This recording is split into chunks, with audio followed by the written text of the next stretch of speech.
essa jornada aí de Paulo. Amém. Amém, Tiagão. Antes disso, vamos dar uma recapitulada ali rápida, né? No capítulo 7, só para a gente lembrar aquilo que a gente recapitulou, né? Na quarta-feira passada, a gente falou ali dessa nossa relação com a lei, né? O que aconteceu com a gente. Lembrou Paulo fazendo aquela analogia ali do casamento, né? Falando que a gente era casado com a lei, para que a gente pudesse casar com uma outra pessoa, nós morremos para a lei e aí nos casamos com Cristo, né? E esse casamento foi para que a gente pudesse frutificar para Deus, né? Para que a gente pudesse dar frutos agora, para que a gente pudesse apresentar alguma coisa para Deus. Lembrando que esse nosso outro casamento, ele também frutificava, né? Mas frutificava para a morte, né? Frutificava para nós mesmos, frutificava ali uma vida que ia nos afastando de Deus. A gente também falou, né? Foi lembrando ali que Paulo dizia que a lei era boa. Ali tinha muitas pessoas que iam interpretando mal, né? Aquilo que Paulo ia falando. Então, por isso que no capítulo 7 ele fala muitas vezes que a lei é boa, que a lei é boa. Então, a gente falou muito sobre isso. E que o problema era nós, né? Era o pecado que estava em nós. Ele até fala ali, né? Eu anotei aqui, no 7:14, que diz: porque bem sabemos que a lei é espiritual, eu, todavia, sou carnal, vendido à escravidão do pecado. A gente falou muito sobre isso, né? Falou sobre essa luta constante da carne e do espírito que está em nós, né? Que a gente não vai entendendo esse nosso próprio modo de agir, que essa lei, né, que a gente vai encontrando na nossa mente, a gente tendo prazer na lei de Deus, mas quando a gente vê os nossos atos, vê os nossos membros ali, a gente se encontra com a lei do pecado. Então a gente está querendo fazer o bem, mas chega no final e acaba fazendo aquilo que a gente não quer. E aí a gente se depara com uma crise, né? Uma crise, alguém em crise dizendo: miserável homem que sou. Na minha Bíblia diz até desventurado o homem que sou. Um homem desventurado não é um homem bem-aventurado, é um homem desventurado. E aí diz que quem me livrará do corpo desta morte? E no 25, graças a Deus por Jesus Cristo, nosso Senhor, de maneira que eu de mim mesmo, com a mente, sou escravo da lei de Deus, mas segundo a carne, da lei do pecado. Então, a gente terminou, né, esse capítulo 7 falando dessa libertação, né? Quem é que vai nos libertar desse corpo que está vendido a essa escravidão do pecado? E ele fala: graças a Deus pela vida de Jesus Cristo, né, nosso Senhor, que nos liberta disso, né, nos livrou disso. Então, isso que a gente estudou no capítulo 7, né, da semana passada. E aí agora a gente entra no 8. E a gente vai separar em duas partes. Eu vou falar uma parte, depois o Tiago vai também complementar essa segunda parte. Minha parte nós vamos ler do 1 até o 11. Então, Romanos 8, do 1 até o 11. Só me dá um sinal se você já estiver com ele aberto. Fala, Manu. Daqui a pouco eu acho que já podia ler até o fim. E aí depois a gente vai trabalhando, entendeu? Eu pensei daqui a pouco como tu vai... Porque como eu vou entrar já linkado contigo, aí eu vou ter que parar para ler, entendeu? Tá, pode ser então. Então tá, vamos até o final. Amém. Então, Romanos 8:1 diz assim: agora, pois, já nenhuma condenação há para os que estão em Cristo Jesus, porque a lei do Espírito da vida em Cristo Jesus te livrou da lei do pecado e da morte. Porquanto o que for impossível à lei, no que estava enferma pela carne, isto fez Deus enviando seu próprio Filho em semelhança de carne pecaminosa e no tocante ao pecado.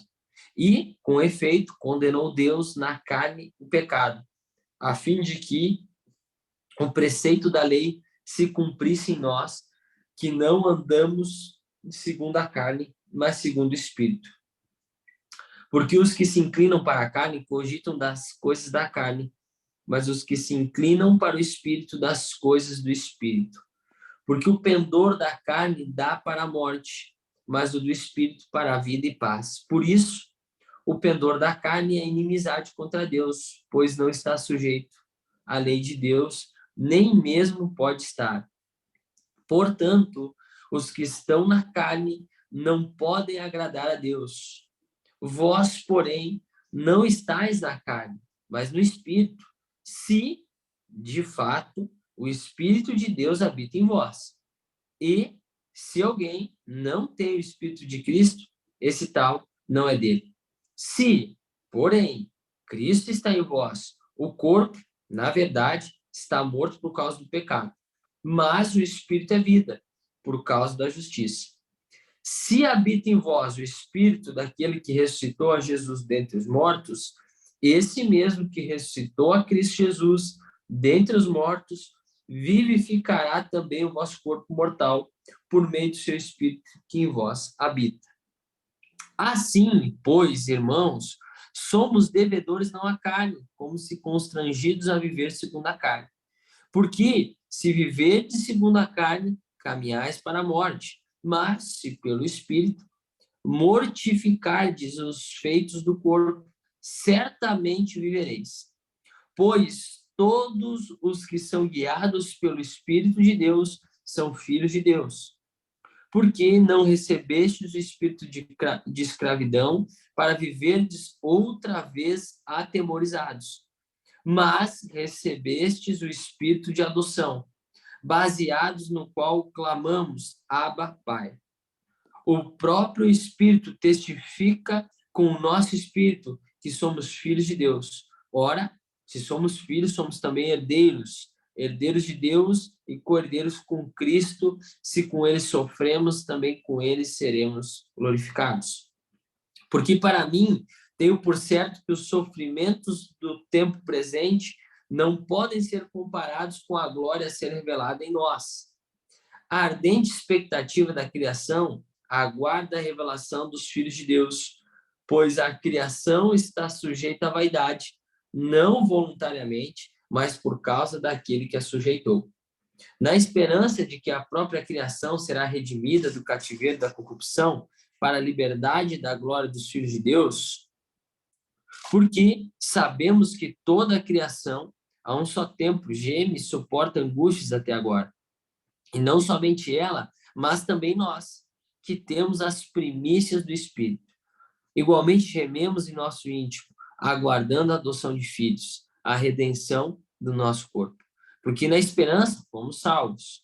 Ora, esperança que se vê na esperança, pois o que alguém vê, como espera. Mas se esperamos o que não vemos, com paciência o aguardamos. Também o Espírito, semelhantemente, nos assiste em nossa fraqueza, porque não sabemos orar como convém, mas o mesmo Espírito intercede por nós, sobremaneira, com gemidos inexprimíveis. E aquele que sonda os corações sabe qual é a mente do Espírito, porque segundo a vontade de Deus é que ele intercede pelos santos. Sabemos que todas as coisas cooperam para o bem daqueles que amam a Deus, daqueles que são chamados segundo o seu propósito. Porquanto aos que de antemão conheceu, também os predestinou para serem conformes à imagem de seu Filho, a fim de que ele seja o primogênito entre muitos irmãos. E aos que predestinou, a esse também chamou. E aos que chamou, a esse também justificou. E aos que justificou, a esse também glorificou. Que diremos, pois, à vista dessas coisas? Se Deus é por nós, quem será contra nós? Aquele que não poupou o seu próprio filho, antes por todos nós o entregou, porventura não nos dará graciosamente com ele todas as coisas? Quem intentará acusação contra os eleitos de Deus? É Deus quem os justifica. Quem os condenará? É Cristo Jesus quem morreu, ou antes, quem ressuscitou, o qual está à direita de Deus e também intercede por nós. Quem nos separará do amor de Cristo? Será tribulação, ou angústia, ou perseguição, ou fome, ou nudez, ou perigo, ou espada? Como está escrito: por amor de ti, somos entregues à morte o dia todo. Fomos considerados como ovelhas para o matadouro. Em todas as coisas, porém, somos mais que vencedores por meio daquele que nos amou, porque eu estou bem certo de que nem a morte, nem a vida, nem os anjos, nem os principados, nem as coisas do presente, nem do porvir, nem os poderes, nem a altura, nem a profundidade, nem qualquer outra criatura poderá separar-nos do amor de Deus que está em Cristo Jesus, nosso Senhor. Amém.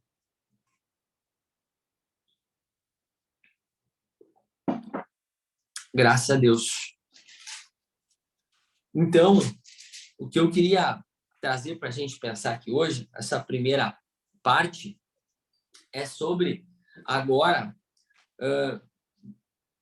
ele começa o capítulo, esse versículo 8, ele vai falar muito sobre essa vida no Espírito e essa vida na carne. Então, nós vamos ter isso na mente enquanto a gente vai conversando aqui, enquanto a gente vai estudando aqui um pouquinho. É isso que Paulo está falando aqui para os romanos. É alguém agora que vive na carne, alguém que anda na carne, e alguém que vive no Espírito e anda no Espírito. Então, ele começa o capítulo 8 aqui falando sobre o seguinte: que nenhuma condenação há para os que estão em Cristo Jesus. Então, você já pode ir anotando sobre essa questão do estar. Eu vou trazer hoje aqui, do 8 ao 11, sobre duas coisas: sobre estar e sobre andar. Então, ele está falando assim, ó, olha, não tem mais condenação, não tem mais culpa, não anda mais condenado, não anda mais com essa mente de alguém que está debaixo ali de uma opressão do pecado, esse que está em Cristo Jesus. Quando ele fala em estar, ele está falando de alguém que está num local, alguém que está posicionado. Então, estão, uma questão de estado. Então, alguém que está em Cristo Jesus, é alguém que está ligado em alguém. Estão em. Interessante essa figura que ele traz. Tá vinculado com um estado de alguém. E está muito linkado não numa localização física, mas numa localização mental. Então, é de alguém que está com a mente em Cristo. Então, alguém que está com a mente em Cristo, alguém que está localizado com a mente nele, não tem mais condenação sobre a sua vida. Não tem mais como andar condenado. Não tem mais como andar culpado. Porque a mente dele está localizada nesse lugar. Isso está muito vinculado lá com Colossenses 3. A partir do versículo 1. Não precisa vocês abrir, para a gente ser rápido aqui também. Colossenses 3, do 1 ao 2, que diz assim, ó. Do 1 ao 2, isso aí. Portanto, se fostes ressuscitados juntamente com Cristo, lembra lá desse que morreu para o primeiro marido, morreu para a lei, esse agora ressuscita e casa com Cristo. Amém? Então, se nós fomos ressuscitados juntamente com Cristo, buscai as coisas lá do alto, onde Cristo vive, assentado à direita de Deus. Pensai nas coisas lá do alto, não nas que são aqui da terra. Então, esse que está em Cristo Jesus, esse que está casado com Cristo, esse que morreu para aquele marido da lei, agora ressuscitou e casou com Cristo, é alguém que está buscando as coisas lá do alto. É alguém que está com a mente localizada em Cristo, que está assentado à direita de Deus. Então, esse é o estado desse homem que não anda mais condenado. Então, um estado, né? Alguém que está. Mas antes, ele também fala, nesse capítulo 8, então, se a gente não está em Cristo, a gente está em algum lugar. Então, tem uma pergunta para nós aqui nessa noite. Aonde que a gente está? Deus faz essa pergunta para Adão, né? Adão, aonde tu está? Quando Deus perguntava isso para ele, não queria saber o estado físico de Adão. Qual que é a tua localização aí para mim aí falar contigo? Não. Ele queria trazer Adão para a lucidez no sentido aonde que foi os teus pensamentos? O que é que tu está pensando? O que é que tu fez que te levou? Onde estavam os teus pensamentos que te levou a esse lugar?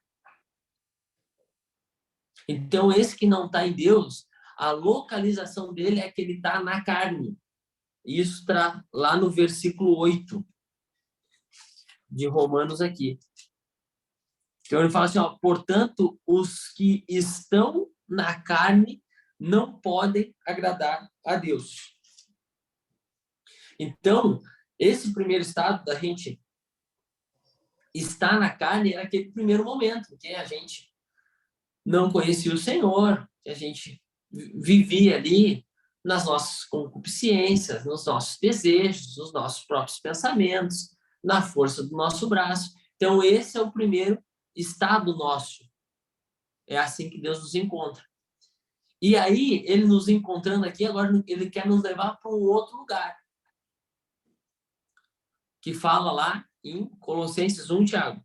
Eu sempre me confundo esse versículo, né? Colossenses do transporte, né? Então ele nos transporta agora do império das trevas para o reino do Filho do seu amor, a nível de mente. Por isso que ele fala que o estado é em Cristo Jesus. Então agora ele nos leva para outro lugar. Esse que éramos nós, que a gente estava num estado, numa localização que era a carne, a partir dos nossos pensamentos, dos nossos desejos, a gente não podia agradar a Deus, porque a gente não estava obedecendo, a gente não estava sujeito à lei de Deus, a gente estava sujeito à nossa própria lei, aos nossos próprios desejos. Então, por isso que a gente não podia agradar a Deus. As pessoas que ainda continuam nesse estado, eles não podem agradar a Deus, ainda que eles estejam ali com uma baita de uma boa intenção, ainda ali que a ação que eles estão fazendo demonstram uma caridade, demonstra ali uma boa ação, eles não podem agradar a Deus, porque aquilo ali não está sujeito a Deus. Aquilo ali não vem de Deus para ele fazer. Aquilo ali ainda vem da carne, dos seus desejos, dos seus próprios pensamentos. Então, ainda que seja uma boa intenção, tem falta de revelação. Não pode agradar a Deus, é pecado.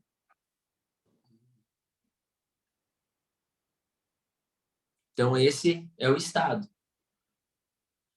Só que, agora, num estado, num local, que agora nós estamos, né? Agora nós não somos mais ignorantes, a gente começa a conhecer o Senhor, Deus começa a iluminar o nosso entendimento, começa a nos dar uma outra estrutura de pensamento, agora nos leva a começar agora a ter um coração obediente, o coração começa a ouvir a voz de Deus. Esse agora começa a andar. Então, depois desse estado, né, essa localização, essa fixação, que a gente pode chamar assim, né, esse estado, alguém que está fixado, alguém que está fundamentado, ele agora também começa a andar. Então, esse é o segundo ponto. Então, depois de estar, agora é andar. Então, vocês podem escrever. Andar. E aí, Paulo traz, assim como ele traz estar na carne, estar em Cristo, ele traz agora andar segundo a carne e andar segundo o Espírito. E aí a gente pode se perguntar, mas então, Edu, como é que eu descubro que eu estou andando segundo a carne e como é que eu descubro que eu estou andando segundo o Espírito?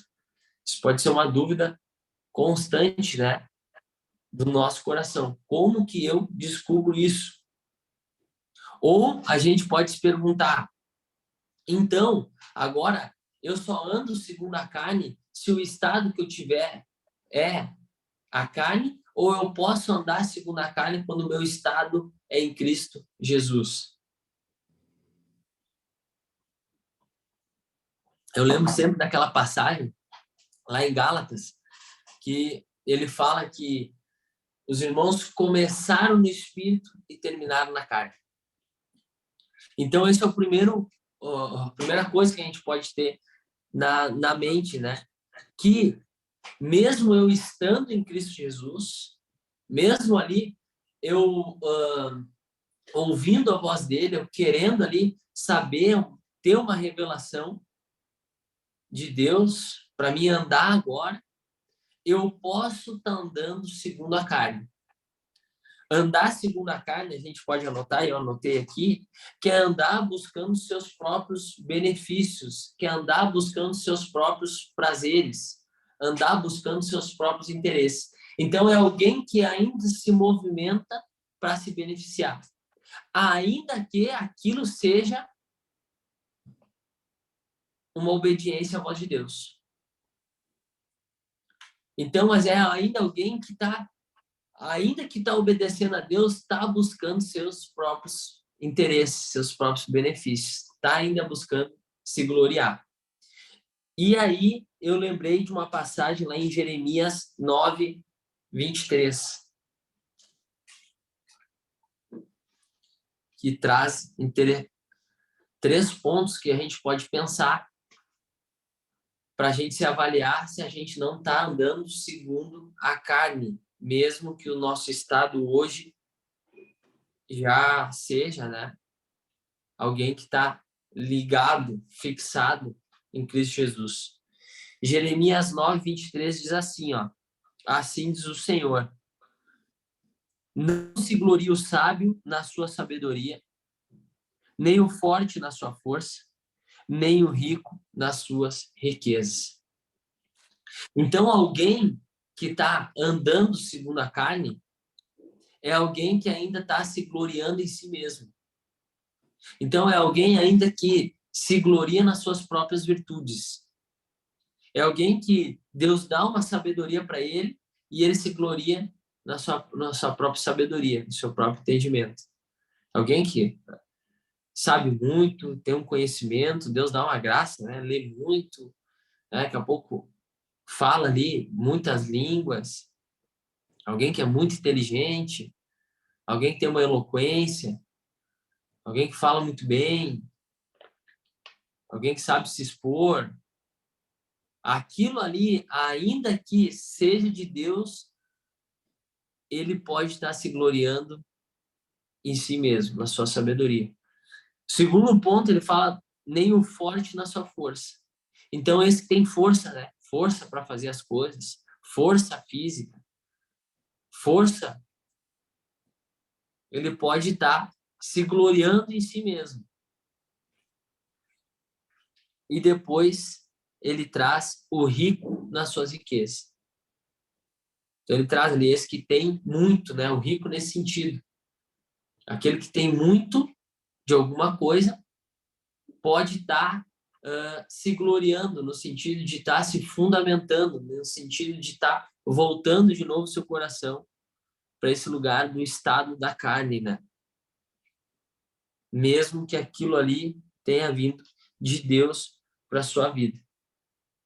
Então, é esse que está andando segundo a carne. A gente pode estar clamando a Deus assim nessa noite para a gente estar pedindo, Senhor, como é que eu estou andando? Será que eu estou andando segundo a carne? Será que é assim que eu estou caminhando? Será que... Porque isso é a nível de interioridade, né? Isso, às vezes, a gente não está expressando isso. Mas lá no nosso íntimo, lá nas intenções do nosso coração, a gente pode estar buscando essa glória ainda para si. Por isso que é nessa noite que a gente está diante da palavra de Deus, né? Palavra de Deus que vai lá no mais profundo, divide junto e medula e vai lá nas intenções do nosso coração. Lançar luz, né? Para que a gente possa perceber essas coisas, né? E aí, ele fala agora desse segundo modo de andar, que é andar segundo o Espírito. E aí, esse sim, só quem está ligado em Cristo Jesus é que pode andar, é que pode se movimentar, é que pode agora agir aqui nessa terra. Só esse que está localizado, que está fixado em Cristo Jesus. E aí, como que a gente pode perceber, né? Se a gente está andando desse jeito, né? Como que a gente pode estar nos avaliando se a gente está andando segundo o Espírito, né? E ali em Jeremias mesmo, 9, agora no 24, diz assim, ó: mas eu quis se gloriar, glorie-se nisto, em me conhecer e saber que eu sou o Senhor e faço misericórdia, juízo e justiça na terra, porque destas coisas me agrado, diz o Senhor. Então, esse que está andando segundo o Espírito, ele agora anda querendo conhecer o Senhor em todas as coisas que ele faz. Ele anda querendo se relacionar com Deus. Ele não anda mais agora querendo os seus próprios benefícios, ele não anda mais querendo os seus prazeres, ele não anda mais querendo os seus próprios interesses, mas agora ele anda querendo conhecer o Senhor, ele anda em temor. Ele ganha temor de Deus ali, para saber o que ele tem que fazer, o que ele tem que deixar de fazer, aonde que ele tem que ir, se aquela movimentação que ele está fazendo ali vem do alto ou não vem.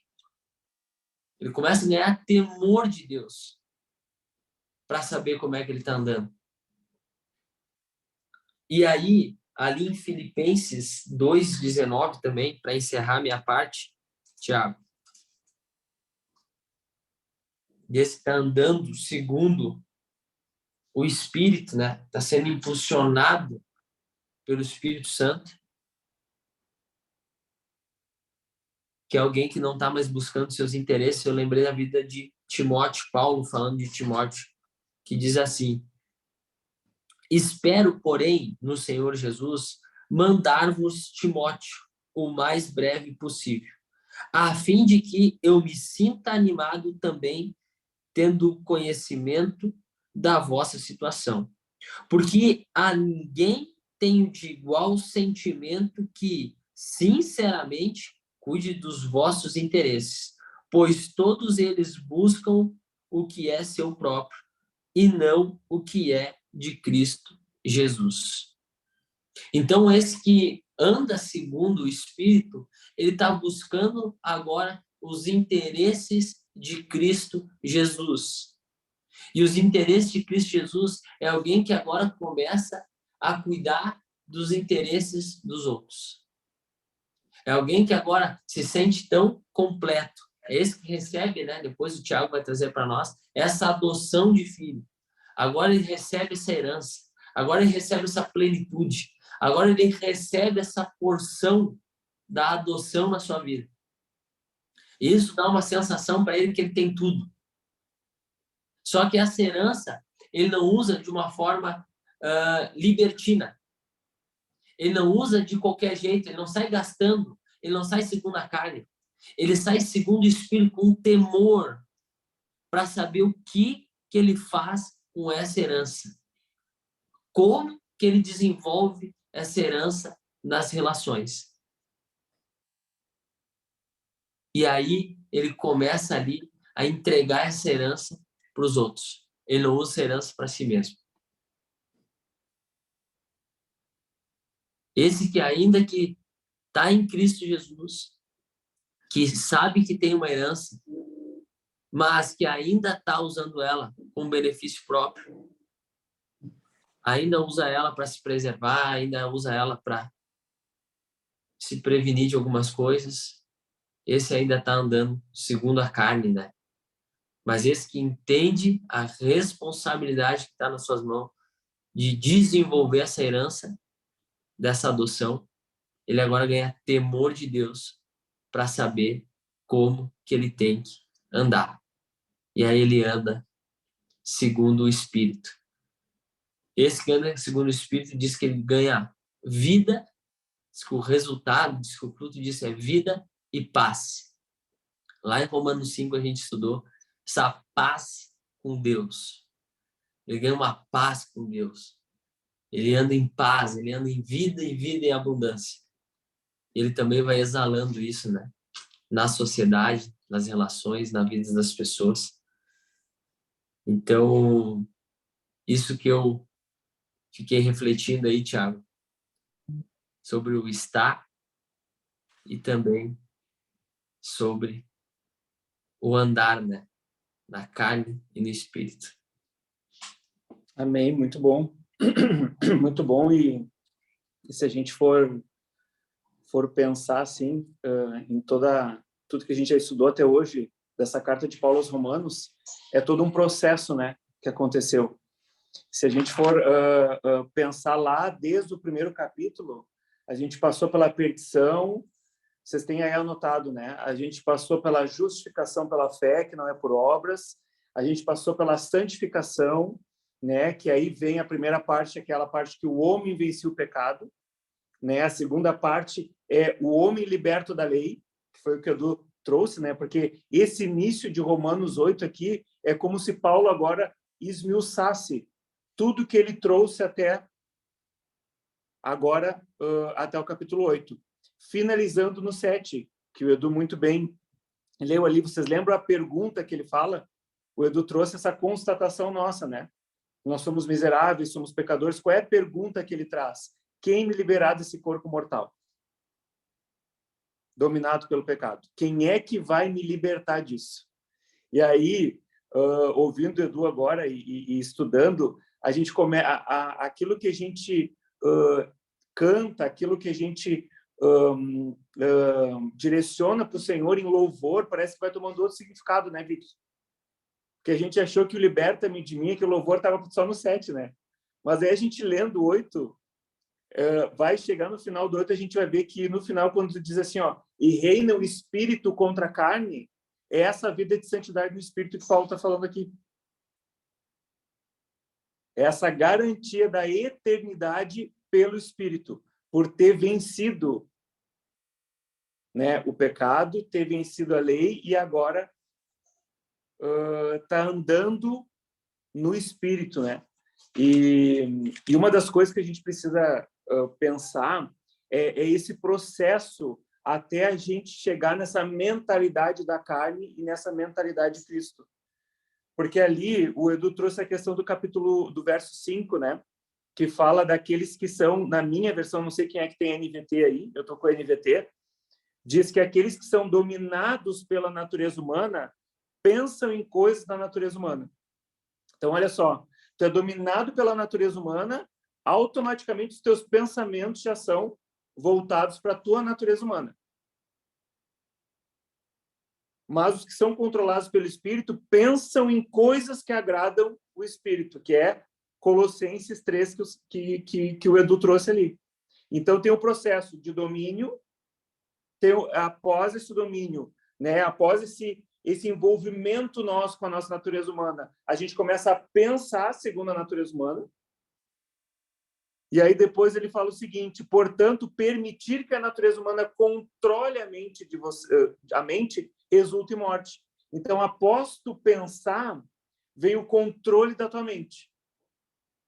Após aquele pensamento tomar conta de ti, a tua mente é controlada pela natureza humana. E, do contrário, pelo Espírito, é vida e paz. E aí, olha o que acontece após o controle da nossa mente. Isso se torna uma mentalidade. E aí diz no 7, pois a mentalidade da natureza humana é sempre inimiga de Deus. Nunca obedeceu às leis de Deus. Então, olha só que risco que tem toda a explanação de Paulo lá no capítulo 7. Por isso que ele tinha que falar aquela questão na natureza humana, tinha que falar a questão da lei, tinha que falar a questão de como ele era pecador, mas ele tinha que bater na tecla. Ó, a lei é santa, a lei é boa. Porque senão há um risco da gente pegar e se voltar contra a lei. Se tornar inimigos de Deus, nunca obedecendo à lei de Deus. Então, olha só esse processo de domínio, de pensamento, de controle da nossa mente até isso se tornar uma mentalidade. E aí, agora, vindo para essa segunda parte, né, deixa eu ver que horas são. Acho que dá. A gente tem até as 10, a gente vai entrando ali depois na mentoria e vai entrando daí para essa segunda parte, vem a questão daquilo que Deus prometeu, o espírito de adoção. Vem esse espírito que vem e nos adota. Porque essa natureza humana, né, essa natureza que está ligada lá com a perdição, lá com o pecado, fez o quê? Fez o homem viver isolado, o homem viver solitário. Fez a gente viver ali se fundamentando, como o Edu muito bem trouxe, na nossa força, nos nossos recursos financeiros, no nosso intelecto. E isso nos fez se afastar do amor de Deus. E aí ele está dizendo, olha só, aqueles que são adotados, agora vem um espírito de adoção sobre vocês. E vocês agora vão se tornar filhos. Vocês eram o quê? Órfãos. Agora vocês são filhos. E se vocês são filhos, vocês são herdeiros e co-herdeiros. Então, não deem mais espaço para a natureza humana de vocês. Não deem mais espaço. Então, da mesma forma que nós éramos solitários, nós éramos egoístas, nós éramos o quê? Medrosos. Cheios de medo. Que daí, no versículo 15, olha o que fala, depois que ele fala dessa adoção, né? Desse poder do Espírito que diz que a gente tem que fazer morrer as obras do nosso corpo. No verso 15, ele fala o seguinte, pois vocês não receberam um Espírito que os torne de novo, olha só, de novo, faça vocês voltarem a serem escravos e medrosos, mas sim o Espírito de Deus que os adotou como seus próprios filhos. Então, essa natureza humana nos faz a gente se afastar do amor de Deus. E a gente se afastando do amor de Deus,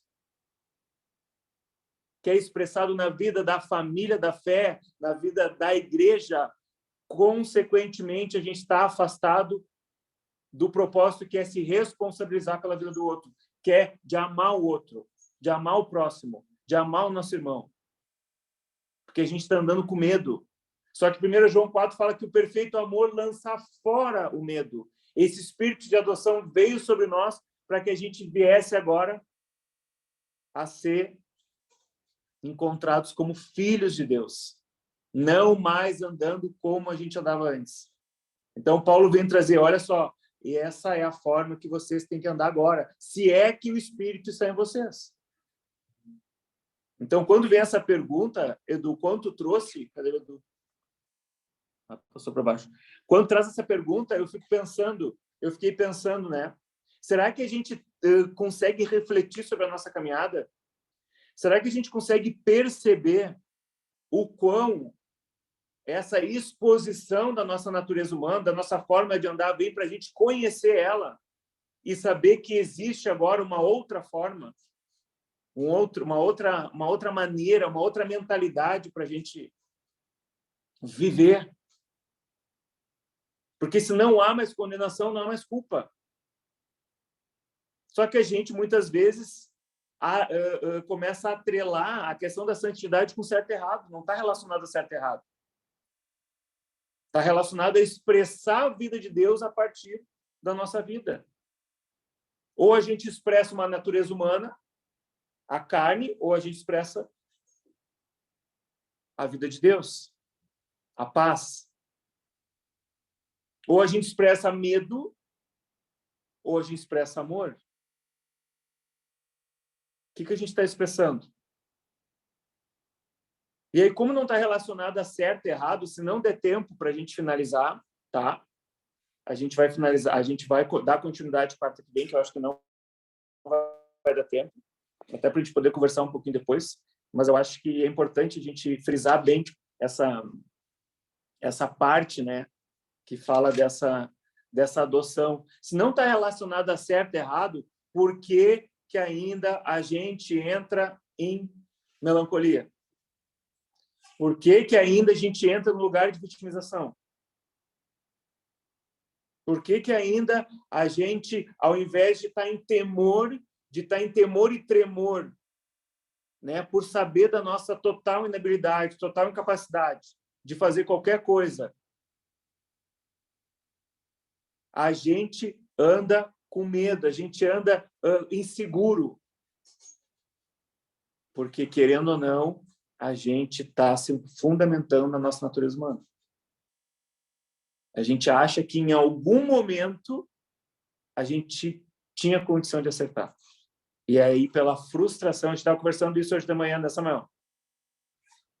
Eu vivi por muito tempo, né, e ainda é um espinho a questão da vitimização, a questão da melancolia, principalmente a melancolia. Nossa, eu era corrigido, vinha ali uma palavra do Senhor, eu ficava melancólico, eu ia para morrer. Por quê? Porque, no fundo, é o orgulho. No fundo, é a gente não confiar que nós já fomos adotados, que não há nenhuma condenação, que há, sim, uma oportunidade da gente estar cada vez mais aperfeiçoando a nossa fé para o amor. Mas, para isso, a gente precisa estar submetido ao Espírito. Submetido à vontade de Deus, submetido a esse espírito de adoção. Abba Pai, olha só que interessante, né? Abba Pai, eu anotei aqui. Abba Pai é um termo, né, que veio do aramaico, que Abba, que quer dizer pai, né? Pai querido, em algumas versões até fala, e traz esse contexto familiar de intimidade. Olha só que interessante isso. Então, esse espírito de adoção vem, e o Senhor vem e nos adota como seus filhos. Para quê? Para que a gente vivesse em família. Para que a gente saísse do lugar de solidão e fosse inserido numa família. Para que a gente tivesse intimidade com o Pai. Então, esse espírito vem para nos trazer intimidade com Ele. E vem pela palavra, por esse ouvido, porque ele é pela fé isso, e a fé vem do ouvir a palavra. Então, esse ouvido que vem, que ouve essa palavra e que separa, porque olha o que fala no verso 16, pois o seu Espírito confirma no nosso espírito que somos filhos de Deus. Então, a partir da separação da alma do espírito, ele testifica no nosso espírito que nós somos filhos de Deus. Se somos seus filhos, então somos seus herdeiros e, portanto, co-herdeiros com Cristo. Se, de fato, participamos do seu sofrimento, participaremos também de sua glória.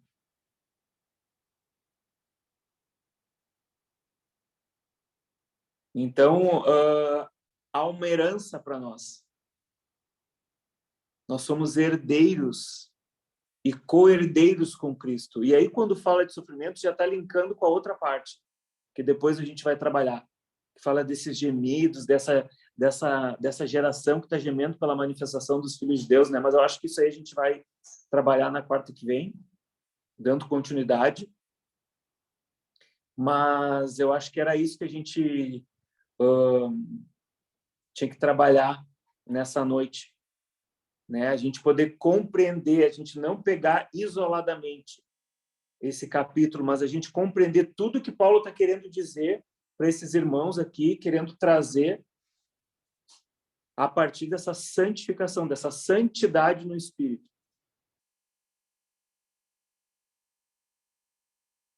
Aí não há condenação, aí não há mais culpa.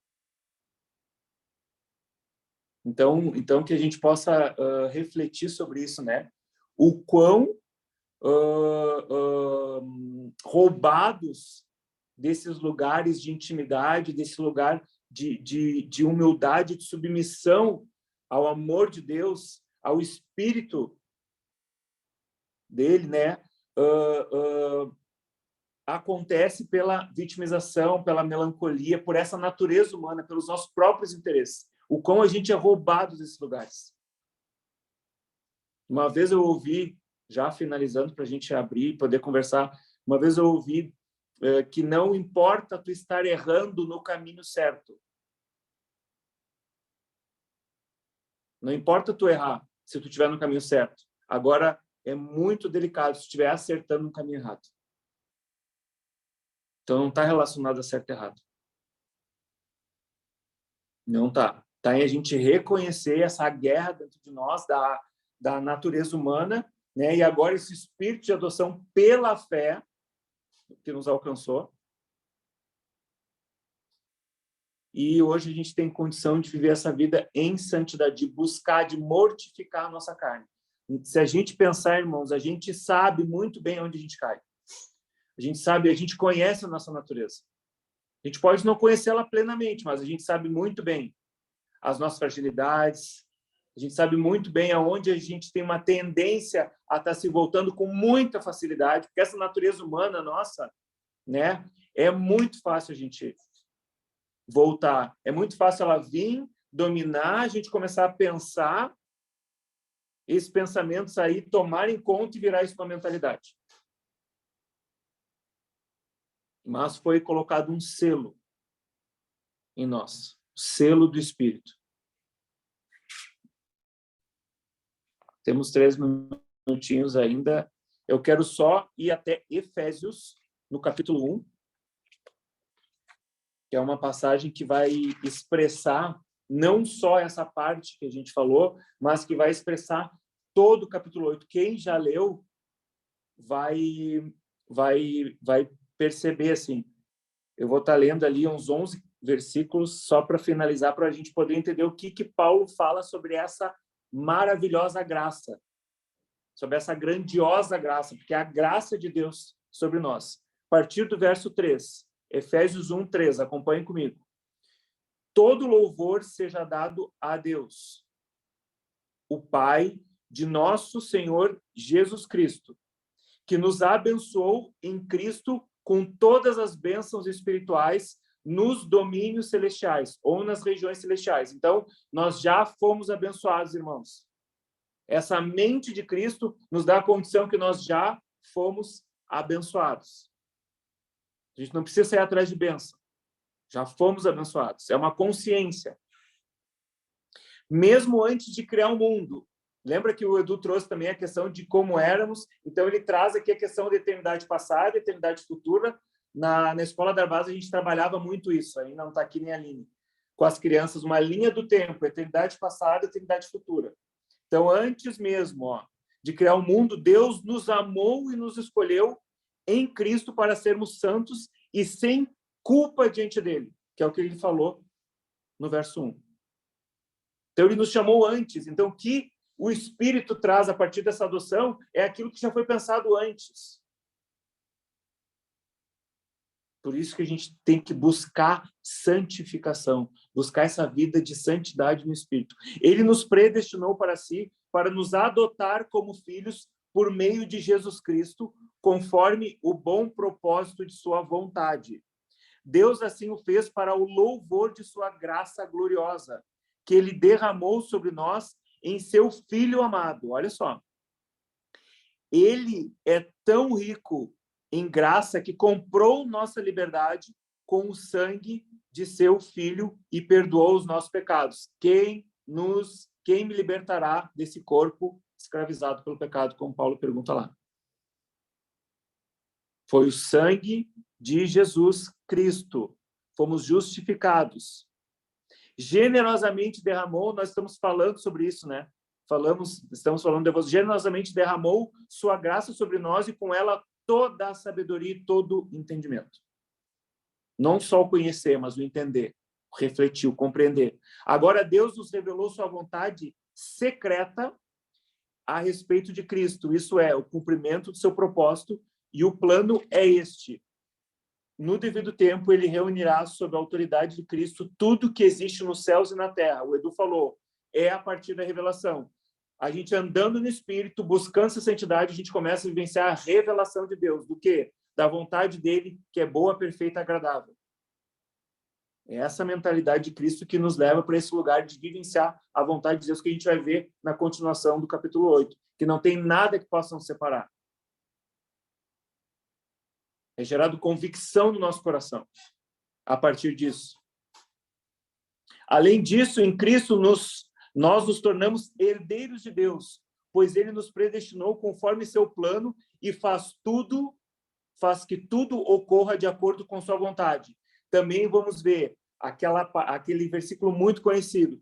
Todas as coisas cooperam para o bem daqueles que amam a Deus e andam segundo o seu propósito. Olha só, ele nos predestinou conforme o seu plano. Então já está tudo dito, já está tudo falado, já está tudo planejado. A gente precisa buscar essa vida de santidade para andar nas boas obras que de antemão já preparou. O propósito de Deus era que nós, os primeiros a confiar em Cristo, louvássemos a Deus e lhes dessemos glória.